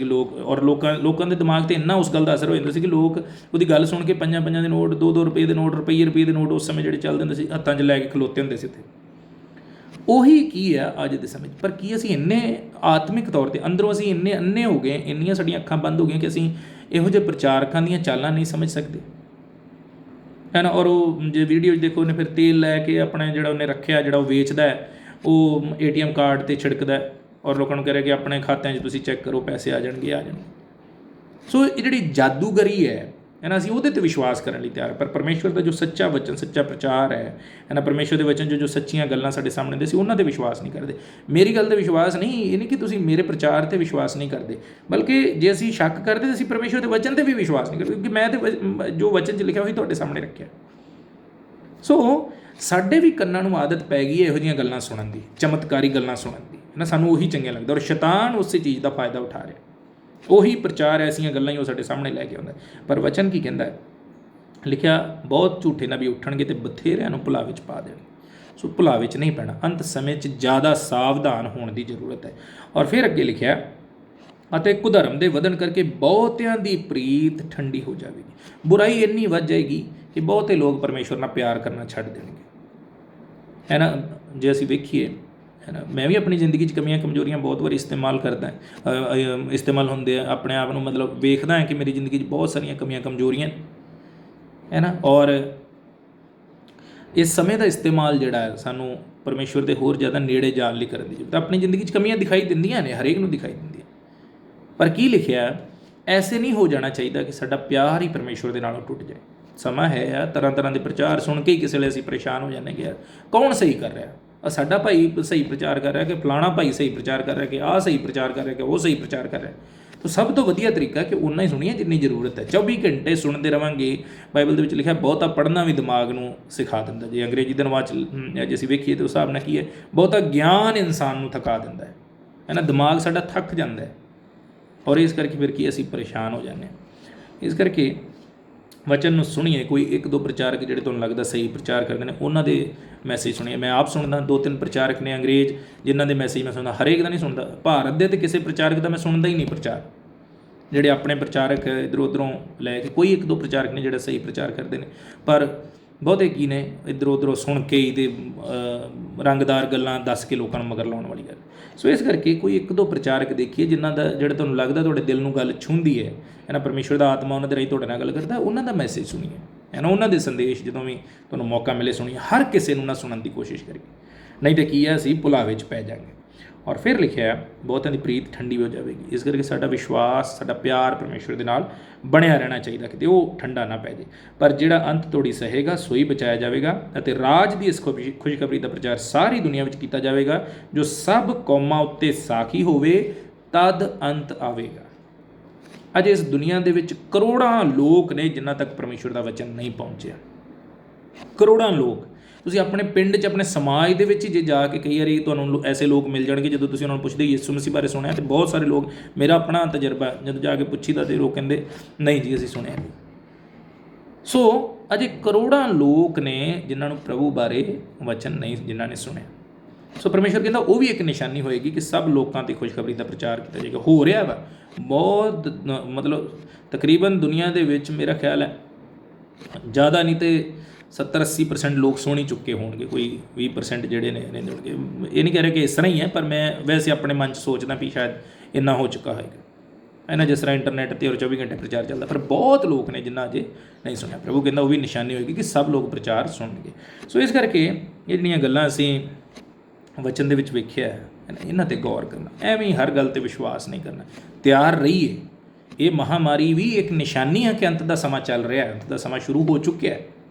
ਪਰ ਇਹ ਅੰਤ ਦਾ ਸਮਾਂ ਕਦੋਂ ਤੱਕ ਚੱਲਣਾ ਇਹ ਅਸੀਂ ਨਹੀਂ ਜਾਣਦੇ ਹੈ ਨਾ। ਪ੍ਰਭੂ ਕਹਿੰਦਾ ਚੋਰ ਵਾਂਗੂ ਦਿਨ ਹੈਗਾ ਬਾਈਬਲ ਦੇ ਵਿੱਚ। ਜੇ ਇਸ ਅਧਿਆਇ ਨੂੰ ਤੁਸੀਂ ਜ਼ਰੂਰ ਬਾਅਦ 'ਚ ਇਹਨੂੰ ਪੜ੍ਹਿਓ, ਸਾਰੇ ਦੇ ਵਿੱਚ ਪੂਰਾ ਅਧਿਆਇ ਪ੍ਰਭੂ ਦੇ ਆਉਣ ਦੇ ਸਮੇਂ ਬਾਰੇ, ਅੰਤ ਸਮੇਂ ਬਾਰੇ ਹੀ ਹੈ। ਔਰ ਫਿਰ ਇੱਕ ਉਦਾਹਰਣ ਵੀ ਦਿੱਤਾ ਵੀ ਇੱਕ ਮਾਲਕ ਆਪਣੇ ਨੌਕਰਾਂ ਨੂੰ ਅਧਿਕਾਰ ਦੇ ਕੇ ਗਿਆ, ਨੌਕਰ ਆਪਣੀ ਮਰਜ਼ੀ ਕਰਨ ਲੱਗ ਗਏ ਅਤੇ ਫਿਰ ਮਾਲਕ ਅਚਾਨਕ ਆ ਗਿਆ। ਸੋ ਕਹਿਣ ਦਾ ਮਤਲਬ ਕੀ ਹੈ ਕਿ ਅਸੀਂ ਆਪਣੀ ਮਰਜ਼ੀ 'ਤੇ ਜ਼ਿੰਦਗੀ ਨਹੀਂ ਜੀਣੀ, ਪ੍ਰਭੂ ਦੇ ਵਚਨ ਦੇ ਅਨੁਸਾਰ ਜ਼ਿੰਦਗੀ ਬਿਤਾਉਣੀ ਹੈ। ਔਰ ਫਿਰ ਕੀ ਹੈ, ਅਸੀਂ ਤਿਆਰ ਰਹਿ ਸਕਦੇ ਹਾਂ। ਹਰ ਤਰ੍ਹਾਂ ਦੇ ਪ੍ਰਚਾਰ 'ਤੇ ਵਿਸ਼ਵਾਸ ਨਾ ਕਰੀਏ ਹੈ ਨਾ, ਹਰ ਤਰ੍ਹਾਂ ਦੇ ਹੈ ਨਾ, ਹਰ ਜਿਹੜਾ ਵੀ ਆਉਂਦਾ, ਕੋਈ ਪ੍ਰਚਾਰਕ ਤੁਹਾਡੇ ਘਰ ਆਉਂਦਾ ਉਹਦਾ ਆਦਰ ਮਾਣ ਕਰੀਏ, ਰੋਟੀ ਖਵਾਈਏ, ਚਾਹ ਪਾਣੀ ਪਿਆਈਏ, ਪਰ ਪਰਖੀਏ ਹੈ ਨਾ, ਪਰਮੇਸ਼ਵਰ ਦੇ ਵਚਨ ਦੇ ਆਧਾਰ 'ਤੇ ਜਾਂਚੀਏ ਹੈ ਨਾ। ਆਤਮਾਵਾਂ ਦੀ ਪਰਖ ਪਰਮੇਸ਼ਵਰ ਦੇ ਵਚਨ 'ਚ ਲਿਖਿਆ ਇੱਕ ਵਰਦਾਨ ਹੈ। ਪਰਮੇਸ਼ਵਰ ਕੋਲ ਮੰਗੀਏ, ਪਰਮੇਸ਼ਵਰ ਮੈਨੂੰ ਇਹਨੂੰ ਸਮਝ ਦੇ ਕਿ ਮੈਂ ਸਮਝ ਸਕਾਂ। ਔਰ ਸਿੱਧਾ ਸਿੱਧਾ ਮੈਂ ਇੱਕ ਗੱਲ ਕਹਿਣਾ, ਪ੍ਰਭੂ 'ਤੇ ਵਿਸ਼ਵਾਸ ਰੱਖੀਏ, ਭੁਲੇਖਿਆਂ 'ਚ ਨਾ ਪਈਏ ਹੈ ਨਾ। ਇੱਧਰ ਵੀ ਸੁਣ ਲਿਆ, ਉੱਧਰ ਵੀ ਸੁਣ ਲਿਆ, ਇੱਧਰ ਵੀ ਚਲੇ ਗਏ, ਉੱਧਰ ਵੀ ਚਲੇ ਗਏ, ਸਾਰੀ ਜ਼ਿੰਦਗੀ ਭਟਕਦੇ ਹੀ ਰਹਾਂਗੇ। ਚੁੱਪ ਕਰਕੇ ਆਪਣੇ ਘਰ 'ਚ ਰਹੀਏ। ਐਤਵਾਰ ਸੰਗਤ ਦਾ ਮੌਕਾ ਮਿਲਦਾ 2 ਘੰਟੇ, ਉਹ ਛੱਡੀਏ ਨਾ। ਜਦੋਂ ਅਸੀਂ ਚਰਚ ਲੱਗਦਾ ਹੈ ਜ਼ਰੂਰ ਆਈਏ, ਸੰਗਤ ਕਰੀਏ, ਵਿੱਚ ਜਦੋਂ ਬੰਦਗੀਆਂ ਹੁੰਦੀਆਂ ਉਹਨਾਂ 'ਚ ਵੀ ਜ਼ਰੂਰ ਜਾਈਏ, ਇੰਨਾ ਕਾਫੀ ਹੈ। ਔਰ ਫਿਰ ਆਪ ਪਰਮੇਸ਼ਵਰ ਦਾ ਵਚਨ ਪੜ੍ਹੀਏ, ਪਰਮੇਸ਼ਵਰ ਦੇ ਵਚਨ 'ਤੇ ਗੌਰ ਕਰੀਏ। ਪਰਮੇਸ਼ਵਰ ਤੁਹਾਡੀ ਸਮਝ ਨੂੰ ਖੋਲ੍ਹੇਗਾ, ਬਜਾਏ ਇਸ ਦੇ ਕਿ ਤਰ੍ਹਾਂ ਤਰ੍ਹਾਂ ਦੇ ਰੰਗਦਾਰ ਪ੍ਰਚਾਰਕਾਂ 'ਤੇ ਵਿਸ਼ਵਾਸ ਕਰਕੇ ਕਿਤੇ ਵਿਸ਼ਵਾਸ ਤੋਂ ਨਾ ਭਟਕ ਜਾਈਏ, ਭੁਲਾਵੇ 'ਚ ਨਾ ਪੈ ਜਾਈਏ, ਆਪਣਾ ਵਿਸ਼ਵਾਸ ਨਾ ਗਵਾ ਬੈਠੇ। ਸਿੱਧੇ ਮਨ ਦੇ ਨਾਲ ਪਰਮੇਸ਼ਵਰ 'ਤੇ ਵਿਸ਼ਵਾਸ ਰੱਖੀਏ। ਸਿਰਫ ਸਿੱਧਾ ਸਾਦਾ ਪ੍ਰਚਾਰ ਜੋ ਪਰਮੇਸ਼ਵਰ ਦੇ ਵਚਨ 'ਚੋਂ ਤੁਸੀਂ ਸੁਣਦੇ ਜੇ ਹੈ ਨਾ, ਉਹਨੂੰ ਵਚਨ 'ਚੋਂ ਵੀ ਵੇਖੋ, ਵਚਨ ਦੇ ਅਨੁਸਾਰ ਉਹਦੇ 'ਤੇ ਗੌਰ ਕਰੋ। ਜਿੱਥੇ ਕੋਈ ਸਵਾਲ ਹੈ, ਕੋਈ ਪਰੇਸ਼ਾਨੀ ਹੈ, ਉਹਨੂੰ ਨੋਟ ਕਰਕੇ ਰੱਖੋ, ਸਮਝਣ ਦੀ ਕੋਸ਼ਿਸ਼ ਕਰੋ, ਸਾਨੂੰ ਪੁੱਛੋ ਹੈ ਨਾ। ਜ਼ਰੂਰ ਇਸ ਗੱਲ 'ਤੇ ਹੈ ਨਾ ਵਿਸ਼ਵਾਸ ਕਰੀਏ ਕਿ ਪਰਮੇਸ਼ਵਰ ਜੋ ਵਚਨ 'ਚੋਂ ਸਾਡੇ ਨਾਲ ਗੱਲ ਕਰਦਾ ਸਿਰਫ ਉਹੀ ਸੱਚ ਹੈ ਨਾ। ਪ੍ਰਚਾਰਕ ਕੋਈ ਆਪਣੇ ਤਰ੍ਹਾਂ, ਕਈ ਤਰ੍ਹਾਂ ਨਾਲ ਕੋਈ ਦੱਸਦੇ ਨੇ, ਪਰ ਪਰਮੇਸ਼ਵਰ ਦਾ ਵਚਨ ਸਾਨੂੰ ਜੋ ਸੱਚਾਈ ਹੈ ਉਹ ਸਾਡੇ 'ਤੇ ਪ੍ਰਗਟ ਕਰਦਾ ਹੈ।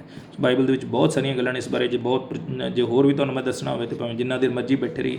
ਪਰ ਇੱਕ ਗੱਲ ਸਿਰਫ ਇਹੀ ਮੈਂ ਤੁਹਾਨੂੰ ਕਹਿਣਾ ਚਾਹੁੰਦਾ ਕਿ ਪ੍ਰਭੂ ਨੇ ਕਿਹਾ ਉਸ ਦਿਨ, ਉਸ ਘੜੀ ਨੂੰ ਕੋਈ ਨਹੀਂ ਜਾਣਦਾ, ਮੈਂ ਵੀ ਨਹੀਂ ਜਾਣਦਾ, ਸਿਰਫ ਪਿਤਾ ਜਾਣਦਾ ਹੈ। ਔਰ ਪਿਤਾ ਜਦੋਂ ਉਹਨੇ ਆਪਣੇ ਪੁੱਤਰ ਨੂੰ ਭੇਜਣਾ ਹੈ, ਉਹ ਦਿਨ, ਜਿਸ ਦਿਨ ਉਹਨੇ ਆਉਣਾ, ਉਹ ਦਿਨ ਚੋਰ ਵਰਗਾ ਹੋਏਗਾ। ਉਸ ਦਿਨ ਨੂੰ ਕੋਈ ਨਹੀਂ ਜਾਣਦਾ। ਸੋ ਇਸ ਕਰਕੇ ਪ੍ਰਭੂ 'ਤੇ ਵਿਸ਼ਵਾਸ ਕਰੀਏ ਔਰ ਵਿਸ਼ਵਾਸ ਵਿੱਚ ਦ੍ਰਿੜ ਬਣੇ ਰਹੀਏ, ਹੈ ਨਾ। ਪ੍ਰਭੂ ਦੇ ਉੱਤੇ ਆਪਣਾ ਵਿਸ਼ਵਾਸ ਭਰੋਸਾ ਰੱਖੀਏ, ਕਿਸੇ ਦੀਆਂ ਗੱਲਾਂ 'ਚ ਨਾ ਆਈਏ। ਸੋ ਆਈਏ ਅਸੀਂ ਪ੍ਰਾਰਥਨਾ ਕਰਾਂਗੇ। ਪ੍ਰਭੂ ਜੀ, ਆਪ ਦਾ ਧੰਨਵਾਦ ਕਰਦੇ ਹਾਂ ਸੁੰਦਰ ਸਮੇਂ ਲਈ।